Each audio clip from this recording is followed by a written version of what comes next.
অন্তর্বর্তীকালীন সরকার প্রধান মোহাম্মদ ইউনূসের নামে শ্রম আইনে করা 5 মামলার কার্যক্রম বাতিলের রায়ের বিরুদ্ধে রাষ্ট্রপক্ষের করা আলাদা আপিলের অনুমতি চেয়ে আবেদন খারিজ করে দিয়েছে আপিল বিভাগ। মামলার ঘটনা পর্যালোচনা করে পূর্ণাঙ্গ আদেশে বলা হয়েছে, হাইকোর্টের রায়ে কোনো আইনি দুর্বলতা এবং আইনিভাবে হস্তক্ষেপের প্রয়োজনীয়তা খুঁজে পাওয়া যায়নি। গত বৃহস্পতিবার রাতে কক্সবাজার সমুদ্র সৈকতে খুলনা সিটি কর্পোরেশনের সাবেক কাউন্সিলর গোলাম রাব্বিকে গুলি করে হত্যা করে দুর্বৃত্তরা।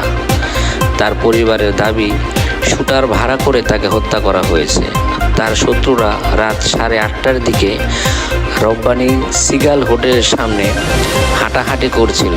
রব্বানী তখন 2 ব্যক্তি মোটরসাইকেল এসে তার মাথায় গুলি করে দ্রুত পালিয়ে যান। তাকে হাসপাতালে নিয়ে চিকিৎসক মৃত বলে ঘোষণা করেন।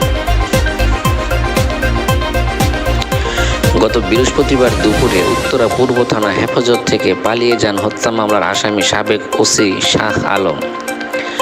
রাজধানীর উত্তরা পূর্ব থানার সাবেক ভারপ্রাপ্ত কর্মকর্তা শাহ আলম পালিয়ে যাওয়ার ঘটনায় বর্তমান ওসি মহিবুল্লাহকে প্রত্যাহার করা হয়েছে। শুক্রবার সন্ধ্যায় ওসি মহিবুল্লাহকে প্রত্যাহার করে ঢাকা মহানগর পুলিশ সদর দপ্তরে সংযুক্ত করা হয়। রাজধানীর মোহাম্মদপুরে ধারালো অস্ত্র হাতে নিয়ে দিনে রাতে বিভিন্ন এলাকায় মানুষের উপর ঝাঁপিয়ে পড়ছে কিশোর গ্যাংয়ের সদস্যরা। কুপিয়ে জখম করে ছিনিয়ে নিয়ে যাচ্ছে সব কিছু। ছিনতাই রোধে সেনাবাহিনী, পুলিশ ও র্যাবের চিরুনি অভিযান শুরু রাজধানীর মোহাম্মদপুরে। প্রধান নির্বাচন কমিশনার বলেন, সংস্কার প্রতিবেদন দেওয়ার পর রাজনৈতিক দলগুলো নিবন্ধন নিয়ে নতুন পরিকল্পনা করবে ইসি। আজ সকালে সিলেট সার্কিট হাউসে মত বিনিময় সভায় তিনি এসব কথা বলেন।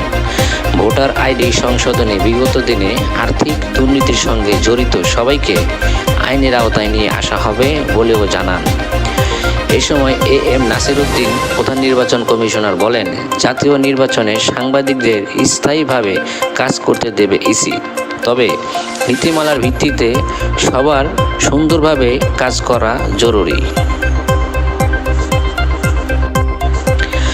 বরাবর অবসর এবং অবসর থেকে ফিরে আসা গণমাধ্যমের প্রতিবেদন অনুযায়ী জাতীয় দলে খেলবেন কিনা তা নিয়েও নিজের সিদ্ধান্ত ঝুলিয়ে রাখার পর অবশেষে সকল অপেক্ষার অবসান ঘটিয়ে গতকাল রাতে ফেসবুক পোস্টের মাধ্যমে নিজের অবস্থান পরিষ্কার করে জাতীয় দল থেকে অবসরের ঘোষণা দিয়েছেন তামিম ইকবাল।